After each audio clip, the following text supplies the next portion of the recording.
Punjabi radio USA ਸੁਣ ਰਹੇ ਸਾਰੇ ਹੀ ਮਾਣਯੋਗ ਅਤੇ ਸਤਿਕਾਰਤ ਸਰੋਤਿਆਂ ਨੂੰ ਪੰਜਾਬੀ ਰੇਡੀਓ USA ਦੀ ਟੀਮ ਅਤੇ ਮੇਰੇ ਰਾਜਕਰਮਵੀਰ ਸਿੰਘ ਵੱਲੋਂ ਆਪ ਜੀ ਨੂੰ ਬਹੁਤ ਹੀ ਪਿਆਰ ਸਤਿਕਾਰ ਸਹਿਤ ਦੋਨੋਂ ਅੱਜ ਜੋੜ ਕੇ ਨਿੱਘੀ ਜਿਹੀ ਸਤਿ ਸ੍ਰੀ ਅਕਾਲ। ਸਭ ਨੂੰ ਜੀ ਨੂੰ ਆਖਦੇ ਹਾਂ। ਸੋ ਤੇ ਪ੍ਰੋਗਰਾਮ ਖਬਰ ਤੇ ਨਜ਼ਰ ਦੇ ਵਿੱਚ ਆਪ ਸਭ ਦਾ ਸਵਾਗਤ ਹੈ। ਪ੍ਰੋਗਰਾਮ ਖਬਰ ਤੇ ਨਜ਼ਰ, ਜਿਸ ਦੇ ਵਿੱਚ ਤੁਹਾਡੇ ਨਾਲ ਜਿਹੜੀ ਅਸੀਂ ਅੱਜ ਦੇ ਦਿਨ ਗੱਲਬਾਤ ਕਰਵਾਉਂਦੇ ਹਾਂ ਮਿੰਟੂ ਗੁਰੂਸਰੀਆ ਜੀ ਦੇ ਨਾਲ। ਸਾਡੇ ਨਾਲ ਮਲੋਟ ਸਟੂਡੀਓਜ਼ ਤੋਂ ਜਿਹੜੇ ਜੀ ਜੁੜ ਚੁੱਕੇ ਨੇ ਅਤੇ ਅੱਜ 24 ਮਾਰਚ ਦਿਨ ਵੀਰਵਾਰ ਦੇ ਪ੍ਰੋਗਰਾਮ ਦੇ ਵਿੱਚ ਤੁਹਾਡਾ ਤੇ ਉਹਨਾਂ ਦਾ ਅਸੀਂ ਸਵਾਗਤ ਕਰਦੇ ਹਾਂ। ਜੀ ਆਇਆਂ ਨੂੰ ਮਿੰਟੂ ਜੀ, ਪਿਆਰ ਭਰੀ ਸਤਿ ਸ਼੍ਰੀ ਅਕਾਲ। ਸ਼ੁਕਰੀਆ ਜੀ, ਸਾਰਿਆਂ ਨੂੰ ਪਿਆਰ ਭਰੀ ਸਤਿ ਸ਼੍ਰੀ ਅਕਾਲ ਜੀ। ਸਾਡੇ ਅੱਜ ਦੇ ਪ੍ਰੋਗਰਾਮ ਖਬਰ ਤੇ ਨਜ਼ਰ ਉਸ ਨੂੰ ਸਪਾਂਸਰ ਕਰਦੇ ਨੇ ਖਾਲਸਾ ਇੰਸ਼ੋਰੈਂਸ ਏਜੰਸੀ ਵਾਲੇ, ਜਿਨ੍ਹਾਂ ਦੇ ਕੋਲੋਂ ਤੁਸੀਂ ਹਰ ਤਰ੍ਹਾਂ ਦੀ ਇੰਸ਼ੋਰੈਂਸ ਕਰਵਾ ਸਕਦੇ ਹੋ। ਇੰਸ਼ੋਰੈਂਸ ਬਾਰੇ ਪਤਾ ਕਰਨ ਲਈ ਕਾਲ ਕਰ ਸਕਦੇ ਹੋ। ਨੰਬਰ 408-272-2500 4082722500। ਇਸ ਦੇ ਨਾਲ ਸੁਬੇਦਾਰ ਸੁਰਜੀਤ ਸਿੰਘ ਖੰਗੂੜਾ ਅਤੇ ਪਰਿਵਾਰ ਸੈਨ ਹੋਜ਼ੇ ਤੋਂ ਗੁਰਦੀਪ ਸਿੰਘ ਵਿਰਦੀ, ਗਲੋਬਿਸ ਤੋਂ ਨਵਜੋਤ ਕੌਰ ਕਲੋਟੀ, ਯੂਨੀਵਰਸਿਟੀ ਤੋਂ ਸਤਨਾਮ ਸਿੰਘ ਸ਼ੇਰਗਿੱਲ, ਸੈਲਮਾ ਤੋਂ ਸੁਰਿੰਦਰ ਕੌਰ ਧਾਮੀ ਸੀਰੀਜ਼ ਤੋਂ, ਬਲਦੇਵ ਸਿੰਘ ਧਾਲੀਵਾਲ ਰੀਨੋ ਤੋਂ, ਸੁਰਿੰਦਰ ਸਿੰਘ ਕਾਲੋ ਰੈਂਚੋ ਕਰਡੋਵਾ ਤੋਂ, ਕਾਬਲ ਸਿੰਘ ਬੈਂਸ ਮੋਡੈਸਟੋ ਤੋਂ ਅਤੇ ਦਲਬੀਰ ਸਿੰਘ ਗਿੱਲ ਲਾਈਵੋਕ ਤੋਂ। ਇਹਨਾਂ ਸਾਰਿਆਂ ਦਾ ਬਹੁਤ ਬਹੁਤ ਧੰਨਵਾਦ। ਜੇਕਰ ਤੁਸੀਂ ਜਾਂ ਕੋਈ ਹੋਰ ਕਾਰੋਬਾਰ ਇਸ ਪ੍ਰੋਗਰਾਮ ਨੂੰ ਸਪਾਂਸਰ ਕਰਨਾ ਚਾਹੁੰਦੇ ਹੋ, ਸੰਪਰਕ ਕਰ ਸਕਦੇ ਹੋ। ਨੰਬਰ 408-722-7698 4087227698 ਦੇ ਉੱਤੇ। ਮਿੰਟੂ ਜੀ, ਗੱਲਬਾਤ ਦਾ ਸਿਲਸਿਲਾ ਸ਼ੁਰੂ ਕਰਦੇ ਹਾਂ। ਕਨ੍ਹਈਆ ਦੇ ਹੈਦਰਾਬਾਦ ਜਾਣ ਤੇ ਯੂਨੀਵਰਸਿਟੀ ਦੇ ਦਰਵਾਜ਼ੇ ਬੰਦ ਕੀਤੇ, ਨੀਮ ਫੌਜੀ ਦਸਤੇ ਤੈਨਾਤ ਕੀਤੇ ਗਏ। ਹਾਂਜੀ, ਕੱਲ ਕਨ੍ਹਈਆ ਗਿਆ ਸੀਗਾ ਹੈਦਰਾਬਾਦ, ਪਰ ਉੱਥੇ ਪਹਿਲਾਂ ਹੀ ਕਿਉਂਕਿ ਪ੍ਰੋਟੈਸਟ ਚੱਲਦਾ ਪਿਆ ਸੀਗਾ, ਉਹਦੇ ਮੱਦੇ ਨਜ਼ਰ ਕੇ ਹੁਣ ਕਨ੍ਹਈਆ ਵੀ ਆ ਗਿਆ ਤੇ ਗੱਲ ਕਿਤੇ ਜ਼ਿਆਦਾ ਨਾ ਵਿਗੜ ਜਾਵੇ, ਇਸ ਕਰਕੇ ਉਹਦੀ ਐਂਟਰੀ ਉੱਥੇ ਬੈਨ ਕਰ ਦਿੱਤੀ ਕਿ ਉਹਨੂੰ ਵਾਪਸ ਪਰਤਣਾ ਪਿਆ। ਯੂਨੀਵਰਸਿਟੀ ਜਿਹੜੀ ਉੱਥੇ ਕੇਂਦਰੀ ਯੂਨੀਵਰਸਿਟੀ ਉਹਦੇ ਵਿੱਚ ਉਹ ਨਹੀਂ ਜਾ ਸਕਿਆ। ਦੂਜੇ ਕਿਸੇ ਥਾਂ ਤੇ ਉਹ ਗਿਆ, ਸੰਬੋਧਨ ਕਰ ਰਿਹਾ ਸੀ ਜਦੋਂ, ਤੇ ਇਹਨਾਂ ਦੇ ਜਿਹੜੇ RSS ਦੇ ਗਊ ਰੱਖਿਆ ਦਲ ਵਾਲੇ ਆ ਉਹ ਵੀ ਉੱਥੇ ਪਹੁੰਚ ਗਏ। ਉਹਨਾਂ ਚੋਂ ਇੱਕ ਨੇ ਚੱਪਲ ਸੁੱਟੀ ਆ ਉਹਦੇ ਤੇ, ਪਰ ਚੱਪਲ ਵੱਜੀ ਨਹੀਂ। ਖੈਰ, ਇਹਨਾਂ ਕਨ੍ਹਈਆ ਨੇ ਜ਼ਰੂਰ ਕਿਹਾ, ਉਹਨੇ ਕਿਹਾ ਇੱਕ ਦਿਨ ਐਸਾ ਆਏਗਾ ਜਦੋਂ ਇਹਨਾਂ ਨੂੰ ਮਹਿਸੂਸ ਹੋਏਗਾ ਕਿ ਚੱਪਲਾਂ ਕਿਸੇ ਤੇ ਨਹੀਂ, ਆਪਣੇ ਆਪ ਤੇ ਸੁੱਟਦੇ ਪਏ ਆ। ਦੂਜੀ ਗੱਲ ਕਿ ਅਸੀਂ ਇਹਨਾਂ ਤੋਂ ਡਰਨ ਵਾਲੇ ਨਹੀਂ ਆ। ਹੁਣ ਇਹ ਜਿਹੜਾ ਮੁੱਦਾ ਸੀਗਾ ਇਹ ਹੈਦਰਾਬਾਦ ਜਾਣ ਦਾ, ਉਹ ਇਹ ਸੀਗਾ ਕਿ ਰੋਹਿਤ ਵਮੇਲਾ ਇੱਥੇ ਪੜ੍ਹਦਾ ਸੀ ਕੇਂਦਰੀ ਯੂਨੀਵਰਸਿਟੀ ਦੇ ਵਿੱਚ, ਔਰ ਉਸ ਰੌਲੇ ਦੇ ਵਿੱਚ, ਖੁਦਕੁਸ਼ੀ ਦੇ ਰੌਲੇ ਦੇ ਵਿੱਚ ਜਿਹੜਾ VC ਸੀਗਾ ਉਦੋਂ ਉਹਨੂੰ ਭੇਜ ਦਿੱਤਾ ਗਿਆ ਸੀਗਾ, ਲੰਮੀ ਛੁੱਟੀ ਤੇ ਭੇਜ ਦਿੱਤਾ ਗਿਆ ਸੀਗਾ। 23 ਮਾਰਚ ਨੂੰ ਉਹ ਵਾਪਸ ਫੇਰ ਆ ਗਿਆ। ਉਹਦੇ ਵਿਰੋਧ ਦੇ ਵਿੱਚ ਵਿਦਿਆਰਥੀ ਹੈ ਜਿਹੜੇ ਰੋਹਿਤ ਵਮੇਲਾ ਦੇ ਨਾਲ ਜੁੜੇ, ਜਿਹੜੇ ਉਹਦੇ ਸੰਗਠਨ ਦੇ ਵਿਦਿਆਰਥੀ, ਉਹ ਵਿਰੋਧ ਕਰਦੇ ਪਏ ਸੀ। ਉੱਥੇ ਇਹੋ ਜਿਹਾ ਉਸ ਵਿਰੋਧ ਦੇ ਚੱਲਦਿਆਂ ਇਹੋ ਜਿਹਾ ਮਾਹੌਲ ਸਿਰਜ ਦਿੱਤਾ ਗਿਆ ਕਿ ਅਣਐਲਾਨੀ ਐਮਰਜੈਂਸੀ ਆਖ ਸਕਦੇ ਆ ਕਿ ਉਹਦੇ ਵਿਰੋਧ ਨੂੰ ਸ਼ਾਂਤ ਕਰਨ ਲਈ, ਇਹ ਵਿਰੋਧੀ ਸੰਗਠਨ ਦੇ ਵਿਰੋਧ ਨੂੰ, ਤਾਂ ਉਹਦੇ ਲਈ ਉੱਥੇ ਇੰਟਰਨੈਟ ਕੱਟ ਦਿੱਤਾ ਗਿਆ, ਬਿਜਲੀ ਕੱਟ ਦਿੱਤੀ ਗਈ, ਪਾਣੀ ਕੱਟ ਦਿੱਤਾ ਗਿਆ, ਕੰਟੀਨ ਦੀਆਂ ਜਿਹੜੀਆਂ ਮੈਸ ਦੀਆਂ ਸੇਵਾਵਾਂ ਸੀ ਬੰਦ ਕਰ ਦਿੱਤੀਆਂ ਗਈਆਂ। ਨਾਨ ਟੀਚਿੰਗ ਸਟਾਫ ਸੀ ਜਿਹੜਾ ਉਹਦੇ ਕੋਲੋਂ ਹੜਤਾਲ ਕਰਵਾ ਦਿੱਤੀ ਗਈ। ਵਿਦਿਆਰਥੀ ਜਿਹੜੇ ਹੋਸਟਲਾਂ ਦੇ ਵਿੱਚ ਸੀ ਉਹਨਾਂ ਕੁੜੀਆਂ ਨੂੰ ਆਪ ਸਮੂਹਿਕ ਰੂਪ ਦੇ ਵਿੱਚ ਖਾਣਾ ਤਿਆਰ ਕਰਨਾ ਪਿਆ। ਬਹੁਤ ਔਖਾ ਕਰ ਦਿੱਤਾ ਗਿਆ। ਹਾਲਾਂਕਿ ਅੱਜ ਬਾਅਦ ਦੁਪਹਿਰ ਉਹ ਸੇਵਾਵਾਂ ਮੁੜ ਸ਼ੁਰੂ ਕਰ ਦਿੱਤੀਆਂ ਗਈਆਂ ਕਿਉਂਕਿ ਕਨ੍ਹਈਆ ਉੱਥੋਂ ਵਾਪਸ ਆ ਗਿਆ।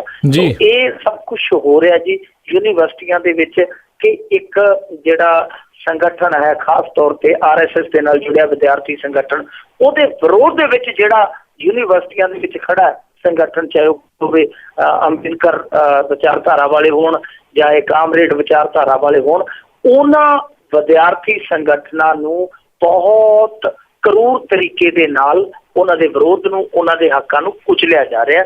ਉਦਾਹਰਨ ਹੈ ਹੈਦਰਾਬਾਦ ਦੀ ਕਿ ਉਹਨੂੰ ਉੱਥੇ ਵੜਨ ਨਹੀਂ ਦਿੱਤਾ ਗਿਆ, ਜਦ ਕਿ ਉੱਥੇ ਦੇਖੋ ਹਾਲਤ ਇਹ ਹੈ ਕਿ ਰੋਹਿਤ ਵਮੇਲਾ ਦੀ ਮਾਂ ਅੱਜ ਤੱਕ ਉੱਥੇ ਧਰਨੇ ਤੇ ਬੈਠੀ ਹੋਈ ਹੈ। ਜੀ ਅਤੇ ਆਪਣੀ ਜਿਹੜੀ ਉੱਥੋਂ ਦੀ ਅਦਾਕਾਰ ਮਿਨਿਸਟਰ ਜਿਹੜੇ ਆ ਉਹ ਤੇ ਕਹਿੰਦੇ ਵੀ ਯੂਨੀਵਰਸਿਟੀਆਂ 'ਚ, ਸਕੂਲਾਂ 'ਚ, ਕਾਲਜਾਂ 'ਚ ਪੜ੍ਹਨ ਵਾਲੇ ਸਾਰੇ ਉਹਨਾਂ ਦੇ ਬੱਚੇ ਨੇ, ਬੇਟੇ ਬੇਟੀਆਂ ਨੇ, ਤੇ ਹੁਣ ਬੇਟੇ ਬੇਟੀਆਂ ਤੇ ਪੁਲਿਸ ਲਾਤੀ, ਫੌਜੀ ਤੈਨਾਤ ਕਰਤੇ, ਪਾਣੀ ਸਾਰਾ ਕੁਝ ਬੰਦ ਕਰਤਾ। ਹੁਣ ਇਹਨਾਂ ਨੂੰ ਦਰਦ ਨਹੀਂ ਹੋਇਆ? ਇਹ ਬੱਚੇ ਤਾਂ ਕਹਿੰਦੇ, ਪਰ ਬੱਚੇ ਮੰਨਦੇ ਮਤਵੰਨੇ ਹੀ ਆ। ਜੇ ਆਪਦੇ ਮੰਨਦੇ ਹੁੰਦੇ ਤੇ ਫਿਰ ਰੋਹਿਤ ਵਮੇਲਾ ਮਰਦਾ ਹੀ ਨਹੀਂ ਸੀ ਸਿੱਧੇ ਤੌਰ ਤੇ। ਤੇ ਇਹਨਾਂ ਦੀ ਲਾਪਰਵਾਹੀ ਔਰ ਇਹਨਾਂ ਦੀ ਦਖਲਅੰਦਾਜ਼ੀ ਸਮਝ ਸਕੇ, ਔਰ ਖੜ ਕੇ ਜਿਸ ਅੰਦਾਜ਼ ਦੇ ਵਿੱਚ ਉਸ ਬੀਬੀ ਨੇ ਪਾਰਲੀਮੈਂਟ ਦੇ ਵਿੱਚ ਖੜ ਕੇ ਜੋ ਨਾਟਕ ਕੀਤਾ ਤੇ ਬਾਅਦ ਦੇ ਵਿੱਚ ਜੋ ਉਹਦੇ ਬਿਆਨ ਸੀ ਉਹ ਨਿਕਲੇ ਜਿਵੇਂ ਉਹਦੇ ਉਲਟ ਦਾਵੇ, ਤਾਂ ਉਹ ਮੰਨਣਾ ਪਵੇਗਾ ਕਿ ਬੱਚੇ ਨਹੀਂ। ਹਾਂ, ਇਹ ਜ਼ਰੂਰ ਹੈ ਕਿ ਅਦਾਕਾਰੀ ਉਹ ਠੋਕਦੀ ਹੈ। ਜੀ ਬਿਲਕੁਲ, ਸ਼ਾਇਦ ਉਹ ਸੋਚਿਆ ਹੋਵੇ ਵੀ ਇੱਥੇ ਵੀ ਅਵਾਰਡ ਕੋਈ ਮਿਲਣਾ ਆ। ਅਗਲੀ ਜਿਹੜੀ ਆਪਾਂ ਗੱਲ ਕਰਦੇ ਵੀ ਕਾਂਗਰਸ ਦੇ ਵਿਰੋਧੀ ਧਿਰ ਦੇ ਨੇਤਾ ਚਰਨਜੀਤ ਚੰਨੀ ਦੀ ਵੀਡੀਓ ਨੇ ਹੈਰਾਨ ਕਰਤਾ ਸਾਰਿਆਂ ਨੂੰ। ਇੱਕ ਵੀਡੀਓ ਆਈ ਸੀ ਜਿਹਦੇ ਵਿੱਚ ਚਰਨਜੀਤ ਸਿੰਘ ਚੰਨੀ ਛੋਏ ਮੋਏ ਹੋਏ ਪਏ ਸੀਗੇ, ਬਿਲਕੁਲ ਉਹ ਘਿਰੇ ਹੋਏ ਸੀਗੇ ਜੀ ਸਦਨ ਦੇ ਵਿੱਚ, ਅਸੈਂਬਲੀ ਦੇ ਵਿੱਚ, ਜਿਵੇਂ ਉਹਨਾਂ ਦੇ ਛੱਕੇ ਛੋਟੇ ਸਾਰਿਆਂ ਨੇ ਵੇਖੇ। ਪਰ ਉਸ ਤੋਂ ਬਾਅਦ ਇੱਕ ਹੁਣ ਵੀਡੀਓ ਵਾਇਰਲ ਹੋਈ ਹੈ, ਯਾਨੀ ਮੈਨੂੰ ਲੱਗਦਾ ਕਿ ਵੀਡੀਓ ਜੰਗ ਹੋ ਰਹੀ ਹੈ, ਵੀਡੀਓ ਵਾਰ ਜੀ। ਪਹਿਲੀ ਵੀਡੀਓ ਜਿਹੜੀ ਵਾਇਰਲ ਕੀਤੀ ਸੀਗੀ ਉਹ ਕੀਤੀ ਸੀ ਅਕਾਲੀ ਦਲ ਦੇ ਜਿਹੜੇ IT ਵਿੰਗ ਵਾਲੇ ਆ, ਉਹਨਾਂ ਨੇ ਉਸ ਵੀਡੀਓ ਨੂੰ ਵਾਇਰਲ ਕੀਤਾ ਔਰ ਬੜੇ ਵੱਡੇ ਤੇ ਲੋਕਾਂ ਨੇ ਉਹਨੂੰ ਦੇਖਿਆ। ਚਰਨਜੀਤ ਸਿੰਘ ਚੰਨੀ ਦੀ ਜਿਹੜੀ ਸਾਰੀ ਸੀ ਉਹ ਕਲਾਈ ਖੁੱਲ ਗਈ ਸੀ ਕਿ ਇਹ ਵਿਰੋਧੀ ਧਿਰ ਤੇ ਕਈਆਂ ਨੇ ਤੇ ਇੱਥੋਂ ਤੱਕ ਆਲੋਚਨਾ ਕਰ ਦਿੱਤੀ ਸੀ ਕਿ ਵਿਰੋਧੀ ਧਿਰ ਦਾ ਨੇਤਾ ਬਣਨ ਦੇ ਕਾਬਿਲ ਨਹੀਂ ਸੀ। ਦੂਜੀ ਵੀਡੀਓ ਇੱਕ ਹੋਰ ਵਾਇਰਲ ਹੋਈ ਸੀ ਕਿ ਉਹਦੇ ਵਿੱਚ ਅਸੈਂਬਲੀ ਦੀ ਕਾਰਵਾਈ ਦੇ ਦੌਰਾਨ ਰਾਜ ਵੜਿੰਗ ਨੂੰ, ਜਿਹੜਾ ਇਹਨਾਂ ਦਾ ਬੜਾ ਧੜੱਲੇਦਾਰ ਵਿਧਾਇਕ ਆ, ਨੈਸ਼ਨਲ ਇਹਨਾਂ ਦਾ ਪ੍ਰੈਜ਼ੀਡੈਂਟ ਵੀ ਹੈ ਯੂਥ ਕਾਂਗਰਸ ਦਾ, ਤੇ ਉਹ ਮਾਫੀ ਮੰਗਦਾ ਦਿਖਾਇਆ ਗਿਆ। ਉਹ ਵੀ ਵੀਡੀਓ ਬੜੀ ਧੜੱਲੇ ਨਾਲ ਵਾਇਰਲ ਹੋਈ। ਪਰ ਹੁਣ ਕਾਂਗਰਸ ਨੇ ਇੱਕ ਪਲਟਵਾਰ ਕੀਤਾ, ਚਰਨਜੀਤ ਸਿੰਘ ਚੰਨੀ ਦੀ ਇੱਕ ਵੀਡੀਓ ਆਈ ਹੈ ਔਰ ਵੀਡੀਓ ਦੇ ਵਿੱਚ ਜੋ ਉਹ ਸਦਨ ਦੇ ਵਿੱਚ ਖੜ ਕੇ, ਅਸੈਂਬਲੀ ਦੇ ਵਿੱਚ ਖੜ ਕੇ ਬੋਲ ਰਿਹਾ ਜੀ, ਮੈਨੂੰ ਲੱਗਦਾ ਕਿ ਉਹ ਮੀਡੀਆ ਤੇ ਵੀ ਉਂਗਲੀ ਹੈ ਕਿ ਉਹ ਜੇਕਰ ਰਾਜਾ ਵੜਿੰਗ ਨੇ ਜਿਹੜੀ ਮਾਫੀ ਮੰਗੀ ਸੀ ਕਿ ਅੰਮ੍ਰਿਤਧਾਰੀਆਂ ਤੇ ਜਾਂ ਗੁਰਸਿੱਖਾਂ ਤੇ ਟਿੱਪਣੀ ਕਰਨ ਦੇ ਮਾਮਲੇ 'ਚ, ਜਾਂ ਚਰਨਜੀਤ ਸਿੰਘ ਚੰਨੀ ਜਿਹੜੀ ਫਜ਼ੀਅਤ ਹੋਈ ਉਹਦੀ ਜਿਸ ਤਰ੍ਹਾਂ ਦੀ ਕਵਰੇਜ ਬਾਹਰ ਆਈ, ਤਾਂ ਪੰਜਾਬੀ ਮੀਡੀਆ ਨੇ ਇਸ ਗੱਲ ਨੂੰ ਕਿਉਂ ਨਹੀਂ ਬਾਹਰ ਲਿਆਂਦਾ? ਕਿਉਂਕਿ ਚਰਨਜੀਤ ਸਿੰਘ ਚੰਨੀ ਜਿਹੜਾ ਸੀਗਾ ਉੱਥੇ ਖੜ ਕੇ ਅਸੈਂਬਲੀ ਦੇ ਵਿੱਚ ਕਹਿ ਰਿਹਾ ਕਿ ਤਮਿਲਨਾਡੂ ਤੋਂ ਕੁਝ ਹਵਾਲਾ ਦੇ ਡੀਲਰ ਹੈ ਜਿਹੜੇ ਉਹ ਮੇਰੇ ਕੋਲ ਆਏ, ਉਹਨਾਂ ਨੇ ਆ ਕੇ ਦੱਸਿਆ ਕਿ 2007 ਤੋਂ ਅਸੀਂ ਬਾਦਲ ਪਰਿਵਾਰ ਹੋਰਾਂ ਦਾ ਇਹ ਪੈਸਾ ਜਿਹੜਾ ਬਾਹਰ ਪਹੁੰਚਾ ਰਿਹਾ ਤੇ ਸਾਡਾ 20 ਕਰੋੜ ਰੁਪਇਆ ਕਮਿਸ਼ਨ ਦਾ ਜਿਹੜਾ ਉਹ ਮਾਰਿਆ ਗਿਆ। ਇਹ ਗੱਲ ਉਹ ਚਰਨਜੀਤ ਸਿੰਘ ਚੰਨੀ ਹੈ ਜਿਹੜਾ ਇਹਦੇ ਵਿੱਚ ਖੜ ਕੇ ਕਹਿੰਦਾ ਪਿਆ। ਵੀਡੀਓ ਜਿਹੜੀ ਹੈ ਉਹ ਹਾਲਾਂਕਿ ਥੋੜੀ ਜਿਹੀ ਕੁਆਲਿਟੀ ਉਹਦੀ ਹੈ, ਥੋੜੀ ਪੂਰ ਹੈ, ਪਰ ਉਹ ਸਾਫ਼ ਤੌਰ ਤੇ ਦਿਖਾਈ ਦਿੰਦਾ ਕਿ ਅਸੈਂਬਲੀ ਦੇ ਵਿੱਚ ਚਰਨਜੀਤ ਸਿੰਘ ਚੰਨੀ ਹੈ ਜਿਹੜਾ ਉਹ ਬੋਲਦਾ ਪਿਆ ਔਰ ਦੂਸਰੇ ਨਾਲ ਉਹਨੂੰ ਉਹਦੀ ਆਵਾਜ਼ ਨੂੰ ਦਬਾਉਣ ਦੀ ਪੂਰੀ ਹੱਲਾ ਕਰਦੇ, ਪਰ ਉਹ ਬੋਲ ਜਾਂਦਾ, ਸਾਰੀ ਗੱਲ ਬੋਲ ਜਾਂਦਾ। ਸਪੀਕਰ ਦੀ ਆਵਾਜ਼ ਵੀ ਵਿੱਚ ਆਉਂਦੀ ਹੈ, ਚਰਨਜੀਤ ਸਿੰਘ ਅਟਵਾਲ ਦੀ, ਸਾਰੇ ਬੋਲਦੇ ਆ। ਤਾਂ ਉਹ ਵੀਡੀਓ ਕਿਸੇ ਵੀ ਤਰੀਕੇ ਦੇ ਨਾਲ ਲੱਗਦੀ ਨਹੀਂ ਕਿ ਛੇੜਛਾੜ ਕੀਤੀ ਹੋਵੇ। ਹਾਲਾਂਕਿ ਅਸੀਂ ਉਹ ਆਪਣੇ ਵੱਲੋਂ ਪੁਸ਼ਟੀ ਨਹੀਂ ਕਰਦੇ, ਪਰ ਲੱਗਦੀ ਉਹ ਵੀ ਅਸੈਂਬਲੀ ਦੀ ਜਿਸ ਤਰ੍ਹਾਂ ਦੀਆਂ ਉਹ ਵੀਡੀਓ ਹੈ। ਹੁਣ ਸਵਾਲ ਇਹ ਖੜਾ ਹੁੰਦਾ ਕਿ ਉੱਥੋਂ ਰਿਕਾਰਡਿੰਗ ਹੋ ਕੇ ਉਹਨਾਂ ਵਾਲੀਆਂ ਵੀਡੀਓ ਜਿਹਦੇ 'ਚ ਅਕਾਲੀ ਦਲ ਭਾਰੀ ਪੈਂਦਾ ਨਜ਼ਰ ਆਉਂਦਾ ਉਹ ਵਾਇਰਲ ਹੋ ਗਈਆਂ, ਪਰ ਇਹ ਜਿਹੜੀ ਸੀਗੀ ਇਹ ਕਿਉਂ ਨਹੀਂ ਮੀਡੀਆ ਦੇ ਵਿੱਚ ਆਈ? ਇਹ ਸਵਾਲਾਂ ਦੇ ਘੇਰੇ 'ਚ ਪੰਜਾਬੀ ਮੀਡੀਆ ਕਿ ਇੰਨੀਆਂ ਜਦੋਂ ਉਹਦੀਆਂ ਨਿਕਲਦੀਆਂ ਨੇ ਉੱਥੇ, ਕਿਉਂਕਿ ਸਾਰੀ ਪ੍ਰੈਸ ਗੈਲਰੀ 'ਚ ਬੈਠੇ ਪੱਤਰਕਾਰ ਦੇਖਦੇ ਆ, ਤਾਂ ਜਦੋਂ ਉਹ ਚੀਜ਼ਾਂ ਸਾਰੀਆਂ ਬਾਹਰ ਆ ਸਕਦੀਆਂ ਤਾਂ ਫਿਰ ਇਹ ਏਡਾ ਵੱਡਾ ਮੁੱਦਾ ਉੱਠਿਆ ਅਸੈਂਬਲੀ ਦੇ ਵਿੱਚ, ਤਾਂ ਫਿਰ ਇਹ ਕਿਉਂ ਨਹੀਂ ਆਇਆ, ਲੋਕਾਂ ਦੇ ਵਿੱਚ ਕਿਉਂ ਨਹੀਂ ਆਇਆ? ਪਰ ਇੱਕ ਕੁੱਲ ਮਿਲਾ ਕੇ ਜਿਹੜੀ ਵੀਡੀਓ ਵਾਰ ਆ ਉਹ ਦੋਵਾਂ ਪਾਰਟੀਆਂ ਦੇ ਵਿੱਚ ਸ਼ੁਰੂ ਹੋ ਚੁੱਕੀ ਹੈ। ਇੱਕ ਉਹ ਕਰਦੇ ਪਏ, ਇੱਕ ਉਹ ਕਰਦੇ ਪਏ। ਜੀ ਕਿਤੇ ਨਾ ਕਿਤੇ ਇਹਨਾਂ ਦੋਨਾਂ ਹੀ ਪਾਰਟੀਆਂ ਨੇ ਸਬਕ ਸ਼ਾਇਦ ਆਮ ਆਦਮੀ ਪਾਰਟੀ ਤੋਂ ਲਿਆ, ਜਿਸ ਤਰੀਕੇ ਨਾਲ ਸੋਸ਼ਲ ਮੀਡੀਆ ਤੇ ਉਹ ਸਰਗਰਮ ਰਹਿੰਦੇ ਆ, ਇਹ ਵੀ ਹੁਣ ਉੱਥੇ ਆਪਣੀ ਜੁਗਤ ਲਾਈ ਜਾਂਦੇ ਆ। ਅਗਲੀ ਜਿਹੜੀ ਆਪਾਂ ਗੱਲ ਕਰਦੇ ਹਾਂ, ਚਰਚਿਤ ਹੋਇਆ ਅਮਨਦੀਪ ਸਕੋਡਾ ਉੜੀਸਾ ਤੋਂ ਗ੍ਰਿਫਤਾਰ, ਪੰਜਾਬ ਲਿਆਂਦਾ ਜਾ ਰਿਹਾ। ਸਕੌਡਾ ਜਿਹੜੀ ਉਹ ਨਾਕੇ 'ਚ ਫਸ ਗਈ, ਬੜੇ ਚਿਰ ਦਾ ਭੱਜਿਆ ਸੀਗਾ। ਇਹ ਅਮਨਦੀਪ ਸਕੌਡਾ ਜਿਹੜਾ, ਇਹ ਤੁਸੀਂ ਨਾਂ ਸੁਣਿਆ ਹੋਣਾ, ਪਿੰਕੀ ਨੇ ਜਦੋਂ ਇੰਟਰਵਿਊ ਕੀਤੀ ਸੀ ਕੰਵਰ ਸੰਧੂ ਹੋਰਾਂ ਦੇ ਨਾਲ, ਤੇ ਇਹ ਨਾਂ ਵਾਰ-ਵਾਰ ਵਿੱਚ ਜ਼ਿਕਰਤ ਹੋਇਆ ਸੀਗਾ ਕਿ ਅਮਨਦੀਪ ਸਕੌਡਾ ਮੇਰੇ ਤੋਂ 50 ਲੱਖ ਰੁਪਈਆ ਲੈ ਕੇ ਗਿਆ DGP ਨੂੰ ਦੇਣ ਵਾਸਤੇ ਮੇਰੀ ਮੁੜ ਬਹਾਲੀ ਲਈ। ਸੋ ਉਹ ਅਮਨਦੀਪ ਸਕੌਡਾ ਉਹੀ ਹੈ। ਇਹਨੂੰ ਉੜੀਸਾ 'ਚ ਫੜਿਆ ਤੇ ਇਹਨੂੰ ਹੁਣ ਪੰਜਾਬ 'ਚ ਲਿਆਂਦਾ ਜਾ ਰਿਹਾ। ਫਿਰੋਜ਼ਪੁਰ ਰੇਂਜ ਦੇ DIG ਅਮਰ ਸਿੰਘ ਚਾਹਲ ਹੋ ਰਹੀ ਹੈ ਜਿਹੜੇ, ਉਹਨਾਂ ਨੇ ਪੁਸ਼ਟੀ ਵੀ ਕਰ ਦਿੱਤੀ ਹੈ ਕਿ ਇਹ ਗ੍ਰਿਫਤਾਰੀ ਹੋ ਗਈ ਹੈ।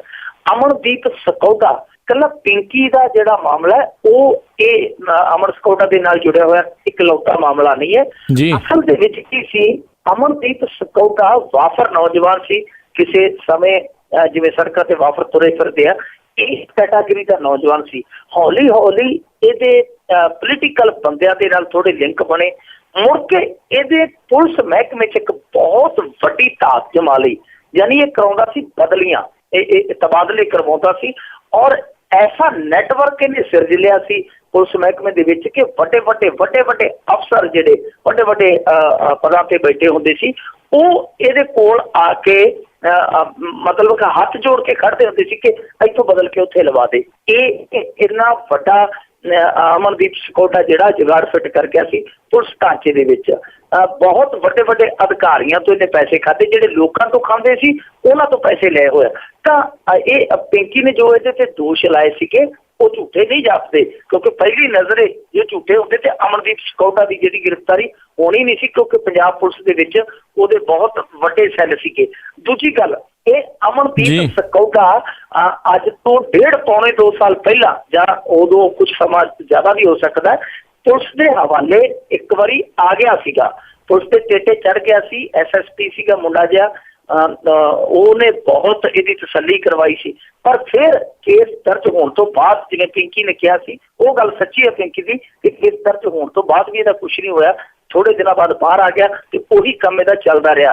ਹੁਣ ਸਵਾਲ ਇਹੀ ਉੱਠਦਾ ਕਿ ਜਿਹੜੀ ਪੁਲਿਸ ਉਹ ਅੱਗੇ ਲਾਈ ਫਿਰਦਾ ਸੀ, ਉਹੀ ਪੁਲਿਸ ਇਹਦੀ ਜਾਂਚ ਕਰੇਗੀ, ਹੁਣ ਜਾਂਚ ਪੜਤਾਲ ਕਰੇਗੀ, ਪੁੱਛਗਿੱਛ ਕਰੇਗੀ, ਤਾਂ ਫਿਰ ਨਿਕਲੇਗਾ ਕੀ? ਮੇਰੇ ਖਿਆਲ ਜੇਕਰ ਜਾਂਚ, ਇਨਵੈਸਟੀਗੇਸ਼ਨ, ਇਹਦੀ ਇੰਟੈਰੋਗੇਸ਼ਨ ਹੈ ਜਿਹੜੀ ਜਾਂ ਆਜ਼ਾਦ ਜਿਹੜਾ ਦਬਾਅਹੀਨ ਬੰਦਾ ਹੋਵੇ, ਅਫਸਰ ਹੋਵੇ, ਉਹ ਕਰੇ ਤੇ ਬਹੁਤ ਕੁਛ ਨਿਕਲ ਆਏਗਾ। ਅਮਨਦੀਪ ਸਕੋਟਾ ਬੜਾ ਕੁਝ ਦੱਸ ਦੇਗਾ, ਕਿਉਂਕਿ ਇਹਨੇ ਜੋ ਕੀਤਾ ਹੈ ਉਹ ਇਕੱਲੇ ਨੇ ਨਹੀਂ ਕੀਤਾ, ਉਹਦੇ ਨਾਲ 2-3 ਧਿਰਾਂ ਹੋਰ ਵੀ ਸਨ।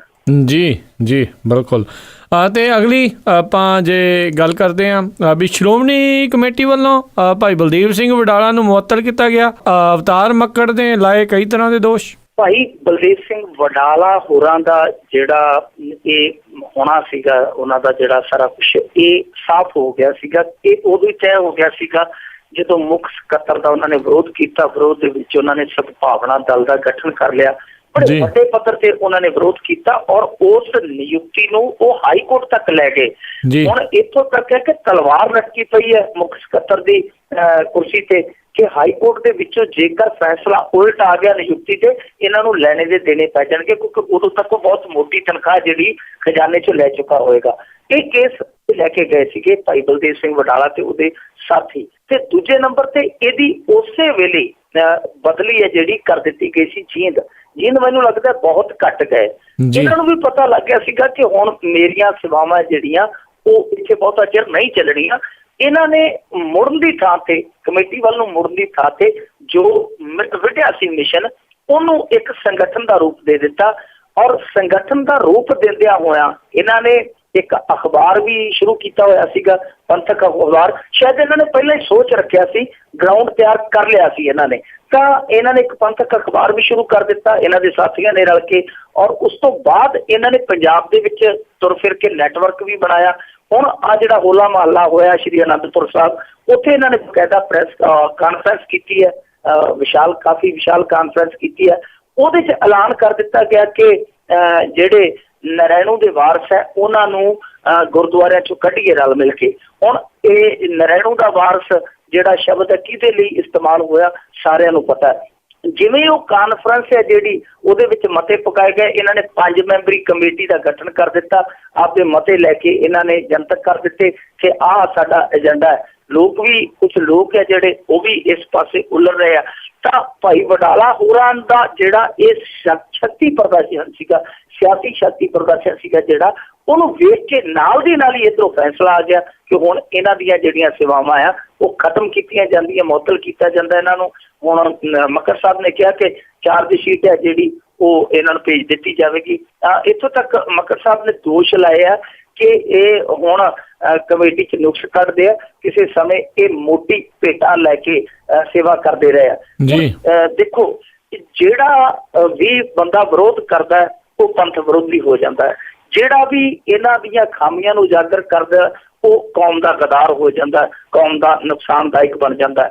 ਇਹਨਾਂ ਨੇ ਇਹੀ ਦੋਸ਼ ਹੁਣ ਭਾਈ ਵਡਾਲਾ ਤੇ ਲਾ ਦਿੱਤੇ ਆ ਕਿ ਉਹ ਪੰਥ ਵਿਰੋਧੀ ਤਾਕਤਾਂ ਦੇ ਹੱਥਾਂ 'ਚ ਚਲਾ ਗਿਆ, ਪੰਥ ਦਾ ਨੁਕਸਾਨ ਕਰਦਾ ਪਿਆ। ਇਹ ਚੰਗੀ ਗੱਲ ਨਹੀਂ।